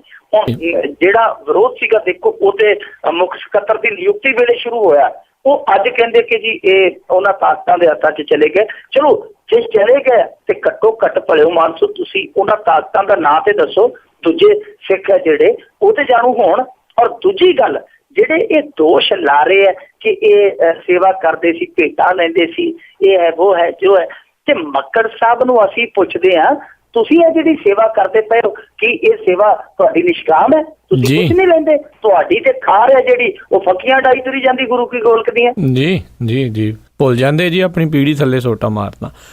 ਅਗਲੀ ਜਿਹੜੀ ਆਪਾਂ ਗੱਲ ਕਰਦੇ ਹਾਂ, ਹਾਈ ਕੋਰਟ ਨੇ ਨਵੇਂ ਜੱਜਾਂ ਤੋਂ ਮੰਗਿਆ ਹਲਫਨਾਮਾ, ਨਾ ਦਾਜ ਲਵਾਂਗੇ ਨਾ ਦੇਵਾਂਗੇ ਤੇ ਨਾ ਹੀ ਕਰਾਂਗੇ ਮਜਬੂਰ। ਹਾਈ ਕੋਰਟ ਦੇ ਵਿੱਚ 52 ਜਿਹੜੇ ਇੱਥੇ ਦੇ ਜੂਨੀਅਰ ਜੱਜ ਹੈ ਜਿਹੜੇ ਉਹ ਆਪਣੇ ਅਹੁਦਿਆਂ ਤੇ ਜਦੋਂ ਬਹਿਣ ਲੱਗੇ ਤੇ ਹਾਈ ਕੋਰਟ ਨੇ ਇਹ ਫੈਸਲਾ ਕੀਤਾ, ਇੱਕ ਕਿਰਤ ਪਾਈ ਹੈ ਕਿ ਜਿਹੜੇ ਨਵੇਂ ਨਿਯੁਕਤ ਜੱਜ ਹੋਏ ਉਹਨਾਂ ਤੋਂ ਹਲਫਨਾਮਾ ਲਿਆ ਜਾਵੇ ਕਿ ਨਾ ਦਾਜ ਦੇਵਾਂਗੇ ਨਾ ਲਵਾਂਗੇ, ਨਾ ਕਿਸੇ ਨੂੰ ਮਜਬੂਰ ਕਰਾਂਗੇ ਦੇਣ ਲੈਣ ਲਈ ਜੀ। ਹਾਈ ਕੋਰਟ ਨੇ ਇੱਕ ਨਵੀਂ ਕਿਸਮ ਦੀ ਕਿਰਤ ਪਾਈ ਹੈ ਕਿ ਨਵੇਂ ਜੱਜ, ਕਿਉਂਕਿ ਤੁਹਾਨੂੰ ਪਤਾ ਜਿਹੜੇ ਪ੍ਰੀਖਿਆ ਪਾਸ ਕਰਕੇ ਆਉਂਦੇ ਉਹ ਯੰਗ ਹੁੰਦੇ ਆ, ਵਿੱਚ ਜ਼ਿਆਦਾਤਰ ਉਹ ਅਣਵਿਆਹੇ ਹੁੰਦੇ ਆ, ਤਾਂ ਉਹਨਾਂ ਨੂੰ ਇੱਕ ਸਹੁੰ ਚੁਕਾ ਕੇ ਅਹੁਦੇ ਤੇ ਬਿਠਾਉਣ ਦੀ ਕੋਸ਼ਿਸ਼ ਕੀਤੀ ਗਈ ਹੈ ਕਿ ਆਉਣ ਵਾਲੇ ਦਿਨਾਂ 'ਚ ਜਦੋਂ ਉਹਨਾਂ ਦਾ ਵਿਆਹ ਹੋਏਗਾ ਤਾਂ ਉਹ ਦਾਜ ਤੋਂ ਬਗੈਰ ਵਿਆਹ ਕਰਵਾਉਣ। ਤਾਂ ਮੇਰੇ ਖਿਆਲ ਦੇ ਨਾਲ ਚੰਗੀ ਗੱਲ ਹੈ ਕਿ ਜੁਡੀਸ਼ਰੀ ਹੈ ਜਿਹੜੀ ਉਹ ਘੱਟੋ ਘੱਟ ਸਮਾਜਿਕ ਅਲਾਮਤਾਂ ਨੂੰ ਵੇਖਦੀ ਤਾਂ ਹੈ ਕਿ ਸਮਾਜ ਦੇ ਵਿੱਚ ਬੁਰਾਈਆਂ ਫੈਲਦੀਆਂ ਪਈਆਂ, ਪਰ ਜੁਡੀਸ਼ਰੀ ਹੈ ਜਿਹੜੀ ਉਹ ਆਪਣੇ ਆਲੇ ਦੁਆਲੇ ਵੀ ਵੇਖੇ ਕਿ ਉਹਦੇ ਅੰਦਰ ਕਿੰਨੀਆਂ ਬੁਰਾਈਆਂ ਜਿਹੜੀਆਂ ਪਨਪੀਆਂ, ਜਾਤੀਵਾਦ ਹੈ, ਭ੍ਰਿਸ਼ਟਾਚਾਰ ਹੈ, ਬਹੁਤ ਕੁਛ ਹੈ। ਔਰ ਦੂਜੀ ਗੱਲ ਕਿ ਦੇਖੋ ਸਹੁੰਆਂ ਜੀ ਤੇ ਚੰਗੀ ਗੱਲ ਹੈ ਕਿ ਹਲਫ ਲੈ ਲੇ, ਸਾਡੇ ਕਈ ਵਾਰ ਲੀਡਰ ਵੀ ਇਹ ਕਰ ਦਿੰਦੇ, ਬੱਚਿਆਂ ਨੂੰ ਇਕੱਠੇ ਕਰ ਲੈਂਦੇ ਆ, ਸਹੁੰ ਚੁਕਾ ਦਿੰਦੇ ਆ ਕਿ ਸਹੁੰ ਚੁੱਕੋ ਜੀ ਅਸੀਂ ਜ਼ਿੰਦਗੀ 'ਚ ਨਸ਼ਾ ਨਹੀਂ ਕਰਾਂਗੇ, ਭਾਵੇਂ ਆਪ ਜਿਹੜੇ ਮੰਤਰੀ ਸੰਤਰੀ ਹੈ ਉਹ ਕੁੱਟਲਾ ਕੇ ਆਏ ਹੋਣ।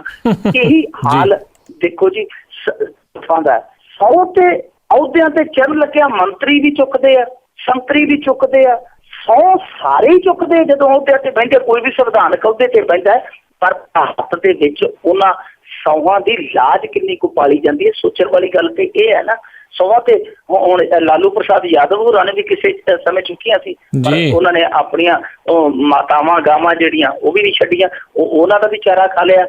ਸਹੁੰਆਂ ਤੇ ਜਿਹੜੀਆਂ ਸੀਗੀਆਂ ਇਹ ਰਾਜਾ ਹੋਰਾਂ ਨੇ ਵੀ ਚੁੱਕੀਆਂ ਸੀ, ਮੰਤਰੀ ਬਣ ਲੱਗਿਆ ਉਹਨਾਂ ਨੇ 2G 3G ਪਤਾ ਨਹੀਂ ਕੀ ਚੱਕ ਦਿੱਤਾ। ਸਹੁੰਆਂ ਦੀ ਕੀਮਤ ਤੇ ਤਾਂ ਹੀ ਹੈ ਨਾ ਜੇ ਉਹਨਾਂ ਨੂੰ ਪਾਲਿਆ ਜਾਵੇ। ਜੀ ਜੀ, ਤੇ ਮਿੰਟੂ ਜੀ ਆਪਾਂ ਅਗਲੀ ਗੱਲਬਾਤ ਵਧਦੇ ਹਾਂ ਵੀ ਪਨਸਪ ਦੇ 13 ਜ਼ਿਲ੍ਹਿਆਂ ਦੇ ਕਰਮਚਾਰੀ ਗਏ ਹੜਤਾਲ ਤੇ, MD ਤੇ ਲਾਏ ਗੰਭੀਰ ਦੋਸ਼। ਪਨਸਪ ਵਾਲਿਆਂ ਦੀ ਖੇਡ ਹੈ ਜਿਹੜੀ ਉਹ ਖਿਲਰਦੀ ਜਾਂਦੀ ਹੈ ਜੀ। ਹੁਣ ਇਹਨਾਂ ਦੇ ਆਪਦੇ ਜਿਹੜੇ ਆ ਉਹ ਬਾਗੀ ਹੋ ਗਏ ਆ। 13 ਜ਼ਿਲ੍ਹਿਆਂ ਦੇ ਵਿੱਚ ਹੜਤਾਲ ਚਲੇ ਗਈ ਹੈ ਔਰ ਅੱਜ ਦੱਸਦੇ ਸੀਗੇ, ਵੈਸੇ ਛੁੱਟੀ ਆ ਗਈ, ਮੀਡੀਆ ਦੀ ਵੀ ਅੱਜ ਛੁੱਟੀ ਸੀ, ਬੜੀਆਂ ਘੱਟ ਛੁੱਟੀਆਂ ਹੁੰਦੀਆਂ ਮੀਡੀਆ ਨੂੰ, ਹੋਲੀ ਦੀ ਛੁੱਟੀ ਹੋਣ ਕਰਕੇ ਅੱਜ ਥੋੜਾ ਜਿਹਾ ਰੋਕ ਪੈ ਗਿਆ, ਨਹੀਂ ਤਾਂ ਸਾਰੇ ਪੰਜਾਬ ਨੂੰ ਕਵਰ ਕਰ ਲੈਣਾ ਸੀ ਇਸ ਹੜਤਾਲ ਨੇ ਪਨਸਪ ਦੀ ਨੇ। ਪਨਸਪ ਬੜੀ ਵੱਡੀ ਏਜੰਸੀ ਹੈ, ਖਰੀਦ ਏਜੰਸੀ ਹੈ, ਸਾਡੇ ਇੱਥੋਂ ਦੀ ਅਨਾਜ ਭੰਡਾਰਨ ਏਜੰਸੀ ਕਹਿ ਸਕਦੇ ਹਾਂ ਜਿਹਨੂੰ। ਉਹਦੇ ਵਿੱਚ ਇਹ ਇਸ ਤਰ੍ਹਾਂ ਦੀ ਹੜਤਾਲ ਹੋ ਜਾਣੀ ਆਪਣੇ ਆਪ ਦੇ ਵਿੱਚ ਕਈ ਸਵਾਲ ਖੜੇ ਕਰਦੀ ਹੈ। ਹੁਣ ਜਿਹੜੇ ਹੜਤਾਲੀ ਨੇ ਉਹਨਾਂ ਦੇ ਦੋਸ਼ ਬੜੇ ਸੰਗੀਨ ਆ, ਉਹ ਦੋਸ਼ ਲਾ ਰਹੇ ਆ ਸ਼ੇਰਗਿੱਲ ਨੇ ਜਿਹੜੇ MD ਪ੍ਰੀਤਦੇਵ ਸਿੰਘ ਸ਼ੇਰਗਿੱਲ, ਉਹਦੇ ਤੇ ਉਹ ਕਹਿੰਦੇ ਆ ਕਿ 80% ਤੋਂ ਜਿਹੜੇ ਜ਼ਿਆਦਾ ਕਰਮਚਾਰੀ ਆ ਉਹ ਇਸ ਕਰਕੇ ਹੜਤਾਲ ਤੇ ਚਲੇ ਗਏ ਕਿਉਂਕਿ ਇਹ ਜਿਹੜਾ MD ਹੈ, ਜਿਹੜੀਆਂ ਡਿਫਾਲਟਰ ਏਜੰਸੀਆਂ ਉਹਨਾਂ ਨੂੰ ਇਹ ਇੱਕ ਤੇ ਟੈਂਡਰ ਚੁਕਾਈ ਜਾਂਦਾ, ਉਹਨਾਂ ਤੋਂ ਕੰਮ ਲਈ ਜਾਂਦਾ ਜਿਹੜੀਆਂ ਆਲਰੇਡੀ ਡਿਫਾਲਟਰ ਆ, ਤੇ ਦੂਜਾ ਕਿ ਆਊਟਸੋਰਸਿੰਗ ਦੇ ਜ਼ਰੀਏ ਜਿਹੜੇ ਮੁਲਾਜ਼ਮ ਰੱਖੇ ਗਏ ਨੇ ਉਹ ਮੁਲਾਜ਼ਮ ਹੈ ਜਿਹੜੇ ਉਹ ਆਪਣੇ ਚਹੇਤੇ ਰੱਖੇ ਹੋਏ ਆ, ਯਾਨੀ ਆਪੇ ਭਰਤੀ ਕਰ ਲਏ ਜਾਂਦੇ ਆ, ਆਪੇ ਉਹ ਜਿਹੜਾ ਸਟੇਸ਼ਨ ਅਲਾਟ ਕਰ ਦਿੱਤਾ ਜਾਂਦਾ ਕਿ ਇਸ ਤਰੀਕੇ ਨਾਲ ਪਨਸਪ ਏਜੰਸੀ ਦਾ ਘੱਟੋ ਘੱਟ 20 ਲੱਖ ਰੁਪਇਆ ਹਰ ਮਹੀਨੇ ਜਿਹੜਾ ਉਹ ਉਡਾਇਆ ਜਾਂਦਾ। ਔਰ ਦੂਸਰਾ ਜਿਹੜਾ ਡਿਫਾਲਟਰ ਏਜੰਸੀਆਂ ਜਿਹੜੀ ਉਹਨਾਂ ਨੂੰ ਅਲਾਟਮੈਂਟ ਕੀਤੀ ਜਾਂਦੀ ਹੈ ਉਹਦੇ 'ਚ ਅੱਡ ਜਿਹੜਾ ਹਿਸਾਬ ਕਿਤਾਬ ਕੀਤਾ ਜਾਂਦਾ, ਉਹਦੇ 'ਚ ਲੱਸੀ ਪਾਣੀ ਅੱਡ ਲਿਆ ਜਾਂਦਾ, ਯਾਨੀ ਇੱਕ ਤਰ੍ਹਾਂ ਨਾਲ ਕਹਿ ਲਈਏ ਕਿ ਪੂਰਾ ਤੰਦੂਆ ਜਾਲ ਹੈ ਜਿਹੜਾ ਉਹ ਵਿਛਿਆ ਹੋਇਆ ਭ੍ਰਿਸ਼ਟਾਚਾਰੀ ਦਾ। ਉਹ ਇਹ ਪਨਸਪ ਦੇ ਕਰਮਚਾਰੀ ਕਹਿ ਰਹੇ 13 ਜ਼ਿਲ੍ਹਿਆਂ ਦੇ। ਹੁਣ ਪਨਸਪ ਦੇ ਕਰਮਚਾਰੀ ਹੈ ਜਿਹੜੇ ਉਹ ਕਿਉਂ ਇਹਦਾ ਕਹਿ ਰਹੇ ਆ, ਇਹ ਆਪਣੇ ਆਪ ਦੇ ਵਿੱਚ ਬੜਾ ਸੋਚਣ ਵਾਲਾ ਵਿਸ਼ਾ ਹੈ। ਦੂਸਰੀ ਗੱਲ ਕਿ ਇਹ ਜਿਹੜੀ ਪਨਸਪ ਆ, ਪਨਸਪ ਜਿਹੜੀ ਇਹਦੇ MD ਆ ਉਹ ਸ਼ੱਕੀ ਕਿਉਂ ਪੈਂਦੇ ਪਏ ਆ, ਉਹ ਇਸ ਕਰਕੇ ਕਿ ਇਹ ਪਨਸਪ ਹੀ ਹੈ ਜਿਹੜੀ ਆਟਾ ਦਾਲ ਸਕੀਮ ਨੂੰ ਢੋਂਦੀ ਹੈ। ਜੀ ਜ਼ਿੰਮੇਵਾਰੀ ਆਟਾ ਦਾਲ ਸਕੀਮ ਇਹ ਆਪਣੇ ਮੋਢਿਆਂ ਤੇ ਢੋਣਦੀ ਹੈ, ਉਹ ਪੰਸਦ ਢੋਂਦੀ ਹੈ। ਤੇ ਹੁਣ ਸਰਕਾਰੀ ਯੋਜਨਾ ਜਿਹੜੀ ਉਹ ਤੁਹਾਨੂੰ ਪਤਾ ਕਿ ਕਿਸ ਤਰ੍ਹਾਂ ਉਹਦਾ ਹਾਲ ਹਾਸ਼ਰ ਹੋਇਆ।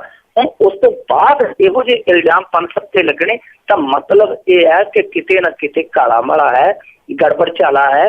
ਹੁਣ ਵੇਖਣਾ ਇਹ ਹੋਏਗਾ ਕਿ ਇਹਨਾਂ ਕਰਮਚਾਰੀਆਂ ਦੀ, ਜਿਹੜੇ 13 ਜ਼ਿਲ੍ਹਿਆਂ ਦੇ ਕਰਮਚਾਰੀ ਇੱਕ ਸੂਤਰੀ ਇੱਕ ਨੁਕਾਤੀ ਹੜਤਾਲ ਰੱਖ ਕੇ ਬੈਠੇ ਕਿ ਭ੍ਰਿਸ਼ਟਾਚਾਰੀ ਹੈ ਭ੍ਰਿਸ਼ਟਾਚਾਰੀ ਹੈ, ਉਹਨਾਂ ਦੀ ਕੋਈ ਸੁਣਦਾ ਹੈ ਜਾਂ MD ਸਾਹਿਬ ਜਿਹੜੇ ਹੈ ਉਹ ਆਪਣਾ ਕੰਮ ਇਸੇ ਜਾਰੀ ਰੱਖਣਗੇ ਬੇਰੋਕ ਟੋਕ? ਜੀ ਜੀ ਜੀ ਅਗਲੀ ਗੱਲ ਜੇ ਆਪਾਂ ਕਰਦੇ ਹਾਂ ਵੀ ਵਿਧਾਨ ਸਭਾ ਕਮੇਟੀ ਨੇ ਕਿਹਾ ਜਿੰਨਾ ਚਿਰ ਜਾਂਚ ਪੂਰੀ ਨਾ ਹੋਵੇ ਨਿੱਜੀ ਵਿਦਿਅਕ ਸੰਸਥਾਨ ਨੂੰ ਨਾ ਜਾਰੀ ਕੀਤੇ ਜਾਵੇ ਸਕਾਲਰਸ਼ਿਪ ਰਾਸ਼ੀ। ਵੈਸੇ ਤੇ ਪੰਜਾਬ ਦੇ ਵਿੱਚ ਘਪਲੇ ਆ ਜਿਹੜੇ ਉਹਨਾਂ ਦੀ ਸੂਚੀ ਬੜੀ ਲੰਬੀ ਆ। ਇੱਕ ਘਪਲਾ ਜਿਹੜਾ ਹੋ ਕੇ ਹੁੰਦਾ, ਦੂਜਾ ਐਤਵਾਰ ਆਉਂਦਿਆਂ ਉਹ ਘਪਲਾ ਭੁੱਲ ਜਾਂਦਾ, ਐਤਵਾਰ ਚੜ੍ਹਦਿਆਂ ਦੂਜਾ ਘਪਲਾ ਅਖਬਾਰਾਂ ਤੇ ਚੜਿਆ ਹੁੰਦਾ। ਇੰਨਾ ਕੁਛ ਹੁੰਦਾ। ਛੋਟੇ ਮੋਟੇ ਘਪਲੇ ਆ ਜਿਹੜੇ ਉਹ ਹੁਣ ਅਸਰ ਨਹੀਂ ਕਰਦੇ, ਜਿਹੜੇ ਅਖਬਾਰਾਂ ਦੇ ਹੈ ਜਿਹੜੇ ਰੀਡਰ ਹੁੰਦੇ ਆ ਉਹਨਾਂ ਨੂੰ ਅਸਰ ਨਹੀਂ ਕਰਦੇ। ਕਰੋੜਾਂ ਵਾਲੇ ਘਪਲੇ ਨੂੰ ਪਾਸੇ ਰੱਖ ਦਿੰਦੇ ਆ। ਅਰਬਾਂ ਵਾਲਾ ਜਿਹੜਾ ਹੁੰਦਾ ਤੇ ਆਇਆ ਉਹ ਆਪਣੀ ਜ਼ਹਿਨੀਅਤ ਦੇ ਵਿੱਚ ਥਾਂ ਦਿੰਦੇ ਆ। ਇਹ ਹਾਲ ਆ ਪੰਜਾਬ ਦਾ। ਔਰ ਇਸੇ ਤਰ੍ਹਾਂ ਦਾ ਇੱਕ ਘਪਲਾ ਕੁਛ ਦਿਨ ਪਹਿਲਾਂ ਜਿਹੜਾ ਉਹ ਸੁਰਖੀਆਂ ਦਾ ਸ਼ਿੰਗਾਰ ਬਣਿਆ ਸੀਗਾ ਕਿ ਫੇਕ ਐਡਮਿਸ਼ਨਾਂ ਕਰਕੇ ਜਿਹੜੇ ਪਛੜੀਆਂ ਜਾਤੀਆਂ ਨਾਲ ਸੰਬੰਧਿਤ ਸਟੂਡੈਂਟ ਹੈ ਉਹਨਾਂ ਦਾ ਜਿਹੜਾ ਸਕਾਲਰਸ਼ਿਪ ਵਜ਼ੀਫਾ ਆਉਂਦਾ ਉਹ ਹੜੱਪਿਆ ਜਾ ਰਿਹਾ। ਔਰ ਉਸ ਇਨਵੈਸਟੀਗੇਸ਼ਨ ਦੇ ਵਿੱਚ ਮੀਡੀਆ ਰਿਪੋਰਟਾਂ ਦੇ ਵਿੱਚ ਇਹ ਗੱਲ ਸਾਹਮਣੇ ਆਈ ਸੀਗੀ ਕਿ ਕਈ ਵਿਦਿਆਰਥੀਆਂ ਦੇ 4-4 ਕਾਲਜਾਂ ਦੇ ਵਿੱਚ 4-4 ਕੋਰਸਾਂ ਦੇ ਅੰਦਰ ਦਾਖਲੇ ਹੋਏ ਪਏ ਆ। ਯਾਨੀ ਇੱਕੋ ਵੇਲੇ ਉਹ 4-4 ਡਿਗਰੀਆਂ 4-4 ਕਾਲਜਾਂ ਦੇ ਵਿੱਚ ਕਰਦੇ ਪਏ ਆ। ਇਸ ਨੂੰ ਅਸੈਂਬਲੀ ਦੇ ਵਿੱਚ ਵੀ ਉਠਾਇਆ ਅਕਾਲੀ ਵਿਧਾਇਕ ਨਿਰਮਲ ਸਿੰਘ ਨੇ ਔਰ ਉੱਥੇ ਕਾਫੀ ਤਲਖ ਕਲਾਮੀ ਹੋਈ। ਉਸ ਤੋਂ ਬਾਅਦ ਜਿਹੜੇ ਡਿਪਟੀ CM ਹੈ ਸਾਡੇ ਸਰਦਾਰ ਸੁਖਬੀਰ ਸਿੰਘ ਬਾਦਲ, ਉਹਨਾਂ ਨੇ ਵਿਜੀਲੈਂਸ ਨੂੰ ਜਿਹੜੀ ਹੈ ਇਨਕੁਆਇਰੀ ਮਾਰਕ ਕਰ ਦਿੱਤੀ ਸੀ। ਹੁਣ ਵਿਧਾਨ ਸਭਾ ਦੀ ਜਿਹੜੀ ਅਨੁਸੂਚਿਤ ਜਾਤੀ ਜਨਜਾਤੀ ਤੇ ਪਛੜੀਆਂ ਸ਼੍ਰੇਣੀਆਂ ਦੇ ਕਲਿਆਣ ਲਈ ਬਣਾਈ ਗਈ ਕਮੇਟੀ ਹੈ ਉਹਨੇ ਵੀ ਰਿਪੋਰਟ ਦੇ ਦਿੱਤੀ ਹੈ ਕਿ ਭਾਈ ਜਿੰਨਾ ਚਿਰ ਇਹ ਜਾਂਚ ਮੁਕੰਮਲ ਨਹੀਂ ਹੁੰਦੀ ਇਹ ਨਿੱਜੀ ਵਿਦਿਅਕ ਸੰਸਥਾਨਾਂ ਨੂੰ ਜਿਹੜੀ ਸਕਾਲਰਸ਼ਿਪ ਰਾਸ਼ੀ ਦਿੱਤੀ ਜਾਂਦੀ ਉਹ ਰੋਕ ਦਿੱਤੀ ਜਾਵੇ ਕਿਉਂਕਿ ਘਪਲਾ ਹੋਇਆ। ਯਾਨੀ ਵਿਧਾਨ ਸਭਾ ਦੀ ਕਮੇਟੀ ਜਿਹੜੀ ਆ ਉਹ ਵੀ ਇੱਕ ਤਰ੍ਹਾਂ ਨਾਲ ਕਹਿ ਰਹੀ ਹੈ ਕਿ ਗੜਬੜ ਹੈ, ਪਹਿਲਾਂ ਜਾਂਚ ਕਰਵਾ ਲਓ ਫਿਰ ਰਾਸ਼ੀ ਭੇਜਿਓ। ਹੁਣ ਇੱਥੇ ਸਵਾਲ ਦੋ ਉੱਠਦੇ ਆ। ਪਹਿਲੀ ਗੱਲ ਤਾਂ ਇਹ ਕਿ ਜਿਹੜਾ ਇਹ ਘਪਲਾ ਹੋਇਆ 450 ਦੇ ਵਿੱਚੋਂ 190 ਕਾਲਜਾਂ ਨੇ ਕੀਤਾ ਹੈ। ਬਾਕੀ ਜਿਹੜੇ ਕਾਲਜ ਆ ਉਹ ਐਵੇਂ ਰਗੜੇ ਜਾਂਦੇ ਪਏ ਆ। 190 ਨੇ ਕੀਤਾ। 190 ਚੋਂ ਬਹੁਤੇ ਉਹ ਨੇ ਕਾਲਜ ਜਿਹੜੇ ਕਾਲਜ ਇਹਨਾਂ ਦੀ ਸਰਪ੍ਰਸਤੀ ਹੇਠ ਚੱਲਦੇ ਆ। ਯਾਨੀ ਕੋਈ ਰਿਸ਼ਤੇਦਾਰ ਦਾ, ਕੋਈ ਚਾਚੇ ਦਾ, ਕੋਈ ਭੂਆ ਦਾ, ਕੋਈ ਮਾਸੀ ਦਾ, ਯਾਨੀ ਇਸ ਤਰ੍ਹਾਂ ਦੀ ਰਿਸ਼ਤੇਦਾਰੀਆਂ ਦੇ। ਔਰ ਸਭ ਤੋਂ ਜ਼ਿਆਦਾ ਜਿਹਦਾ ਨਾਂ ਲੱਗਦਾ ਕਾਲਜ ਦਾ ਉਹ ਹੈ ਬਠਿੰਡੇ ਜ਼ਿਲ੍ਹੇ ਦਾ ਮਾਮੇ ਵਾਲਾ ਕਾਲਜ। ਇਹ ਨਵਾਂ ਹੀ ਨਾਂ ਹੈ ਮਾਮੇ ਵਾਲਾ ਕਾਲਜ। ਉਹ ਮਾਮੇ ਵਾਲਾ ਕਾਲਜ ਤਾਂ ਦੱਸੀਦਾ ਇਹ ਹੈ ਕਿ ਇਹ ਕਿਸੇ ਮੰਤਰੀ ਦੇ ਮਾਮੇ ਦਾ ਕਾਲਜ ਹੈ। ਉੱਥੇ ਸਭ ਤੋਂ ਜ਼ਿਆਦਾ ਗੜਬੜੀ ਹੋਈ ਆ। ਹੁਣ ਮਾਮੇ ਵਾਲੇ ਕਾਲਜਾਂ ਦੇ ਵਿੱਚੋਂ ਇਸ ਤਰ੍ਹਾਂ ਦੀਆਂ ਚੀਜ਼ਾਂ ਜਿਹੜੀਆਂ ਨਿਕਲਣਗੀਆਂ ਉਹ ਆਪਣੇ ਆਪ ਦੇ ਵਿੱਚ ਸਵਾਲ ਹੈ ਕਿ ਜਾਂਚ ਦੇ ਵਿੱਚ ਸਭ ਕੁਝ ਸਾਹਮਣੇ ਆਏਗਾ। ਔਰ ਦੂਜੀ ਗੱਲ ਜਿਹੜੀ ਹੁਣ ਰੋਕ ਲੱਗਣ ਦੀ ਗੱਲ ਹੈ ਸਕਾਲਰਸ਼ਿਪ ਵਜ਼ੀਫੇ ਤੇ, ਤਾਂ ਉਹਦਾ ਵਿੱਚ ਇੱਕ ਪਹਿਲੂ ਇਹ ਹੈ ਕਿ ਦੇਖੋ ਕਈ ਵਿਦਿਆਰਥੀ ਹੈ ਜਿਹੜੇ ਸਹੀ ਵਿਦਿਆਰਥੀ ਹੈ ਉਹ ਪੜ੍ਹਦੇ ਹੀ ਸਕਾਲਰਸ਼ਿਪ ਵਜ਼ੀਫੇ ਦੇ ਸਿਰ ਤੇ, ਘਰੋਂ ਤੇ ਉਹਨਾਂ ਦੀ ਆਮਦਨ ਇੰਨੀ ਹੁੰਦੀ ਨਹੀਂ, ਉਹਦੇ ਸਿਰ ਤੇ ਰਿੜੇ ਜਾਂਦੇ ਆ। ਜੇਕਰ ਇਹ ਰਾਸ਼ੀ ਰੋਕ ਦਿੱਤੀ ਗਈ ਤੇ ਫਿਰ ਉਹਨਾਂ ਦੇ ਭਵਿੱਖ ਦਾ ਕੀ ਬਣੇਗਾ? ਉਹ ਮਾੜਿਆਂ ਦੇ ਨਾਲ ਜਿਹੜੇ ਚੰਗੇ ਆ ਉਹ ਐਵੇਂ ਰਗੜੇ ਜਾਣਗੇ। ਜੀ ਤੇ ਅਗਲੀ ਮਿੰਟੂ ਜੀ ਆਪਾਂ ਗੱਲ ਕਰਦੇ ਹਾਂ ਵੀ ਰਾਮੂ ਵਾਲੀਆ ਜੋ ਕਿ ਪਤਾ ਹੀ ਨਹੀਂ ਲੱਗਾ ਬਾਰਡਰ ਟੱਪ ਕੇ ਬਾਅਦ 'ਚ ਸਿੱਧਾ UP 'ਚ ਪਹੁੰਚ ਗਏ ਸੀਗੇ, ਉਹ ਅੱਜ ਵੀ ਅਕਾਲੀ ਦਲ ਦੀ ਕੋਰ ਕਮੇਟੀ ਦੇ ਮੈਂਬਰ ਆ। ਹੈਰਾਨ ਕਰਨ ਵਾਲੀ ਗੱਲ ਹੈ ਜੀ ਕਿ UP ਦੇ ਜੇਲ੍ਹ ਮੰਤਰੀ ਹੈ ਤੇ ਉਹ ਮੁਲਾਇਮ ਸਿੰਘ ਹੋਰਾਂ ਦੇ ਅੱਜ ਕੱਲ੍ਹ ਖਾਸ ਖਿਡਾਰੀ ਹੈ, ਉਹ ਅਕਾਲੀ ਦਲ ਦੀ ਕੋਰ ਕਮੇਟੀ ਦੇ ਮੈਂਬਰ ਮੰਨਣ 'ਚ ਗੱਲ ਨਹੀਂ ਆਉਂਦੀ, ਪਰ ਹੈ ਕਾਗਜ਼ਾਂ ਦੇ ਵਿੱਚ ਹੈ। ਔਰ ਇਹ ਸਭ ਕੁਛ ਅਕਾਲੀ ਦਲ ਦੀ ਜਿਹੜੀ ਆਫੀਸ਼ੀਅਲ ਵੈਬਸਾਈਟ ਹੈ ਉਹ ਦੱਸਦੀ ਪਈ ਹੈ ਕਿ 16 ਲੀਡਰ ਜਿਹੜੇ ਆ ਅਕਾਲੀ ਦਲ ਦੀ ਕੋਰ ਕਮੇਟੀ ਦੇ, ਉਹਨਾਂ ਦੇ ਵਿੱਚ ਇੱਕ ਸਰਦਾਰ ਬਲਵੰਤ ਸਿੰਘ ਰਾਮੂ ਵਾਲੀਆ ਵੀ ਨੇ।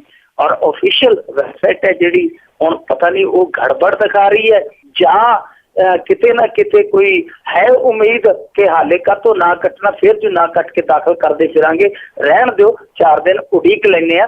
ਕਿਉਂਕਿ ਇਹ ਉਡੀਕ ਦਾ ਕਾਰਨ ਇਹ ਸੀਗਾ ਕਿ ਬਲਵੰਤ ਸਿੰਘ ਰਾਮੂ ਵਾਲੀਆ ਵੀ ਅਕਸਰ ਕਹਿੰਦੇ ਹੁੰਦੇ ਸੀ ਕਿ ਭਾਈ ਮੈਂ ਤੇ ਮੰਜ਼ਿਲ ਤੇ ਪਹੁੰਚਣਾ ਸੀ, ਇਹ ਬੱਸ ਹੌਲੀ ਚੱਲਦੀ ਸੀ, ਮੈਂ ਇਹਦੇ ਚ ਉਤਰ ਕੇ ਤੇਜ਼ ਆਉਂਦੀ ਸੀ ਪਿੱਛੋਂ, ਮੈਂ ਉਹਦੇ ਤੇ ਚੜ ਗਿਆ, ਮੈਂ ਤੇ ਪਹੁੰਚਣਾ ਹੀ ਸੀ। ਤੇ ਗੱਲ ਉਹ ਆ ਕਿ ਹੁਣ ਪਿਛਲੀ ਜਿਹੜੀ ਪਿੱਛੇ ਰਹਿ ਗਈ ਹੈ ਬੱਸ, ਜੇ ਕੱਲ ਨੂੰ ਉਹਨੇ ਟਾਪ ਗੇਅਰ ਪਾ ਕੇ ਉਹ ਦੂਜੀ ਜਾਂਦੀ ਨੂੰ ਅੱਗੇ ਨੂੰ ਕੱਢਾ ਤੇ ਹੋ ਸਕਦਾ ਰਾਮੂ ਵਾਲੀਆ ਸਾਹਿਬ ਫਿਰ ਲੈ ਕੇ ਉਹਦੇ ਤੇ ਚੜ ਪੈਣ, ਇਹ ਕੋਈ ਪਤਾ ਲੱਗਦਾ। ਇਸ ਕਰਕੇ ਮੈਨੂੰ ਲੱਗਦਾ ਵੈਬਸਾਈਟ ਤੋਂ ਉਹਨਾਂ ਦਾ ਨਾਂ ਨਹੀਂ ਹਟਾਇਆ ਗਿਆ। ਬਾਕੀ ਡਾਕਟਰ ਦਲਜੀਤ ਸਿੰਘ ਚੀਮਾ ਜਿਹੜੇ ਇਹਨਾਂ ਦੇ ਮੰਤਰੀ, ਉਹਨਾਂ ਨੇ ਮੰਨਿਆ ਕਿ ਗਲਤੀ ਹੋਈ ਆ, ਅਪਡੇਟ ਕਰਾਂਗੇ। ਪਰ ਇਹ ਹੁਣ ਅਪਡੇਟ ਕਰਦੇ ਆ, ਅਪਡੇਟ ਕਰਦੇ ਆ ਜਾਂ ਉਹਨਾਂ ਦਾ ਵੇਟ ਕਰਦੇ ਆ, ਸਮਾਂ ਦੱਸੇਗਾ। ਜੀ ਕੀ ਪਤਾ ਕਿਹੜੀ ਉੱਥੇ ਗੰਢਾਂ ਜਿਹੜੀਆਂ ਉਹ ਖੋਲਣ ਗਏ ਨੇ। ਤੇ ਅਗਲੀ ਜਿਹੜੀ ਆਪਾਂ ਗੱਲ ਕਰਦੇ, ਬਰਤਾਨੀਆ ਦੀ ਸੰਸਦ ਨੇ ਸਿੱਖਾਂ ਦੀ ਸ਼ਾਨ ਦੇ ਵਿੱਚ ਪੜ੍ਹੇ ਕਸੀਦੇ। ਬਿਲਕੁਲ ਜੀ, ਸਿੱਖਾਂ ਦੀ ਸ਼ਾਨ 'ਚ ਕਸੀਦੇ ਇੱਥੇ ਬੜੇ ਘੱਟ ਪੜ੍ਹੇ ਜਾਂਦੇ, ਪਰ ਬਾਹਰਲੇ ਮੁਲਕਾਂ 'ਚ ਜਦੋਂ ਇਸ ਤਰ੍ਹਾਂ ਦੇ ਕਸੀਦੇ ਪੜ੍ਹਨ ਦੇ ਕਿਸੇ ਆਉਂਦੇ ਤੇ ਥੋੜਾ ਜਿਹਾ ਸਕੂਨ ਮਿਲਦਾ ਕਿ ਚਲੋ ਕਿਤੇ ਤੇ ਕੀਮਤ ਪੈਂਦੀ ਹੈ ਨਾ ਇਹਨਾਂ ਦੀ ਮਿਹਨਤ ਦੀ, ਔਰ ਇਹਨਾਂ ਦੀ ਜਿਹੜੀ ਸੱਚੀ ਸੁੱਚੀ ਨੀਅਤ ਹੈ ਉਹਦੀ ਕਿਤੇ ਤੇ ਮੁੱਲ ਪੈਂਦਾ ਆ। ਜਿਹੜੀ ਬਰਤਾਨੀਆ ਦੀ ਸੰਸਦ ਦੇ ਵਿੱਚ ਰਿਪੋਰਟ ਪੇਸ਼ ਹੋਈ ਹੈ ਉਹ ਫਖਰ ਕਰਨ ਵਾਲੇ, ਔਰ ਹਰ ਭਾਰਤੀ ਨੂੰ ਵੈਸੇ ਫਖਰ ਕਰਨਾ ਚਾਹੀਦਾ। ਪਰ ਇੱਥੇ ਗੱਲ ਇਹ ਹੈ ਕਿ ਅਸੀਂ ਫਖਰ ਵੀ ਹੈ ਜਿਹੜਾ ਉਹ ਕਾਣੀ ਅੱਖ ਨਾਲ ਕਰਦੇ ਹਾਂ ਕਿ ਕਿਹਦੇ ਸਿਰ ਤੇ ਟੋਪੀ ਹੈ, ਕਿਹਦੇ ਸਿਰ ਤੇ ਦਸਤਾਰ ਹੈ, ਕਿਹਦੇ ਸਿਰ ਤੇ ਭਗਵਾ ਕੱਪੜਾ, ਉਸ ਹਿਸਾਬ ਨਾਲ ਹੀ ਅਸੀਂ ਫਖਰ ਵੀ ਵੰਡਿਆ ਹੋਇਆ। ਉੱਥੇ ਬਰਤਾਨੀਆ ਦੇ ਵਿੱਚ ਜਿਹੜੀ ਸੰਸਦ ਦੇ ਅੰਦਰ ਰਿਪੋਰਟ ਪੇਸ਼ ਕੀਤੀ ਗਈ ਹੈ ਉਹਦੇ 'ਚ ਉਹਨਾਂ ਨੇ ਕਿਹਾ ਕਿ ਬਰਤਾਨਵੀ ਸਿੱਖ ਹਰ ਸਾਲ 1250 ਲੱਖ ਪਾਉਂਡ ਹੈ ਜਿਹੜਾ ਉਹ ਮਾਨਵੀ ਸੇਵਾ ਦੇ ਜਿਹੜੇ ਕਾਜ ਆ ਉਹਨਾਂ ਤੇ ਖਰਚ ਕਰਦੇ ਆ। 1250 ਲੱਖ ਪਾਉਂਡ ਬਹੁਤ ਵੱਡੀ ਰਕਮ ਹੈ ਜਿਹੜਾ ਮਾਨਵ ਕਲਿਆਣ ਤੇ ਸਿੱਖ ਖਰਚ ਕਰਦਾ। ਔਰ ਇਸ ਤੋਂ ਵੀ ਅੱਗੇ ਇਹ ਕਿਹਾ ਗਿਆ ਕਿ 65 ਲੱਖ ਘੰਟੇ ਹਰ ਸਾਲ ਦੇ ਵਿੱਚ 65 ਲੱਖ ਘੰਟੇ ਸਿੱਖ ਹੈ ਜਿਹੜੇ ਉਹ ਸਮਾਜ ਭਲਾਈ ਦੇ ਕੰਮਾਂ 'ਚ ਖਰਚ ਕਰਦੇ ਆ। 65 ਲੱਖ ਘੰਟੇ। ਸੋ ਇਹ ਆਪਣੇ ਆਪ ਦੇ ਵਿੱਚ ਨਾਜ਼ ਕਰਨ ਵਾਲੀ ਗੱਲ ਆ ਕਿ ਉਹਨਾਂ ਦੀ ਸੰਸਦ ਨੇ ਸਿੱਖਾਂ ਦੀ ਮਾਨਵ ਸੇਵਾ ਨੂੰ ਸਲੂਟ ਕੀਤਾ। ਫਿਰ ਇਹ ਕਰਨ ਜਾਂ ਨਾ ਕਰਨ, ਫਿਰ ਸਾਡਾ ਫਰਜ਼ ਬਣਦਾ ਕਿ ਬਾਬੇ ਨਾਨਕ ਦੇ ਫਲਸਫੇ 'ਚ ਬਾਬੇ ਨਾਨਕ ਤੇ ਸਿੱਖ ਦੋਵਾਂ ਨੂੰ ਸਲੂਟ ਕਰੀਏ। ਜੀ ਬਿਲਕੁਲ।